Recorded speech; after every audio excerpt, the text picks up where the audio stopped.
जी हाँ, भव्या को पूरा शक हो चुका चला है कि पापा के साथ जो कुछ भी हुआ है वो यही आश्रम में ही हुआ है, और हो सकता है कि शायद आश्रम का कोई इंसान या कोई भी कर्मचारी हो सकता है कि उस हमारे घर वाले लोग के साथ मिला हो। तो इसी वजह से भव्या जो है वहाँ पर पहुँच जाती है, और वो उस कमरे में ना एक कैमरा भी सेट कर देती है कि अगर कोई यहाँ पर आए या कोई किसी तरह की अजीब सी बातें करे तो वो सब कुछ इसमें रिकॉर्ड हो जाए, और उसके बाद मैं उसको रंगे हाथों पकड़ लूँ, या फिर रिशांक को या बाकी घर वालों को या पुलिस को मैं वो सबूत दिखा सकूं कि पापा के साथ ये सब कुछ जिसने किया है वो ये है, और मैंने कुछ भी नहीं किया। इस तरीके की उसकी प्लानिंग है। लेकिन उसे नहीं पता है कि सेम टू सेम रिशांक भी यही सोच रहा है कि अगर जैसा भव्या कह रही है कि आश्रम में ही कुछ ना कुछ गड़बड़ हुई है, क्योंकि उस समय मेरे पापा जो हैं, मेरे डैड जो हैं वो आश्रम में थे, तो हो सकता है कि मुझे ही वहाँ जाकर छानबीन करनी चाहिए, कोई सबूत मिल जाए। तो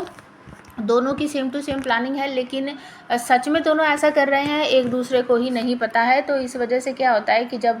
कैमरा वगैरह सेट करके आ जाती है भव्या, तो वहाँ पर रिशांक भी पहुँच जाता है और वो देख लेता है कि भव्या भी यहाँ पर है। दोनों एक दूसरे से पूछते हैं कि तुम यहाँ क्या कर रहे हो, क्या है, कैसे है, और यहाँ क्यों आई हो। रिशांक कहता है कि तुम क्यों आई हो। इस तरीके से दोनों जब एक दूसरे से बातें कर रहे होते हैं ना, तो दो कर्मचारी जो हैं आश्रम के वो वहीं विंडो के पास खड़े होकर बात कर रहे हैं कि ये वही कमरा है और यहाँ पर ऐसे ऐसे है, और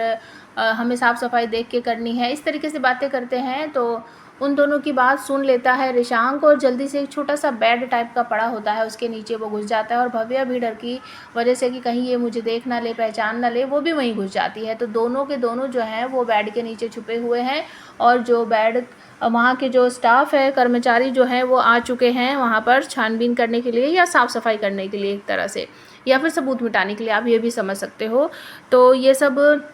देखने के बाद मुझे ऐसा लग रहा है कि शायद भव्या और रिशांक के हाथ कुछ ना कुछ सबूत ज़रूर मिलेगा, जिससे ये पता चल जाएगा कि हमारे घर का कौन सा इंसान है जो यहाँ पर गड़बड़ कर रहा है।